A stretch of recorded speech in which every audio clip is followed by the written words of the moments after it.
কোটা সংস্কার আন্দোলনের শিক্ষার্থীদের উপর হামলা চালিয়েছেন ছাত্রলীগের নেতাকর্মীরা। হামলায় আন্দোলনকারী শিক্ষার্থীদের অনেকে মারধরের শিকার হয়েছেন। আক্রান্ত শিক্ষার্থীদের মধ্যে ছাত্রীরাও রয়েছেন। 15 জুলাই টিএসসিতে কোটা সংস্কার আন্দোলনে যুক্ত শিক্ষার্থীরা সমাবেশ করেন। বেলা 3টার দিকে বিজয় 71 হলের সামনে শুরু হয় সংঘর্ষ।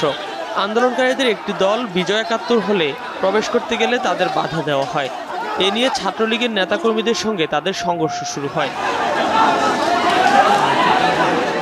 আন্দোলনকারী শিক্ষার্থী ও ছাত্রলীগের নেতাকর্মীরা দুই পাশে অবস্থান নিয়ে কিছুক্ষণ পাল্টাপাল্টি ধাওয়া ও ইটপাটকেল নিক্ষেপ চালিয়ে যান। অনেক শিক্ষার্থী ছাত্রলীগের নেতাকর্মীদের লাঠির আঘাতে আহত হয়েছেন।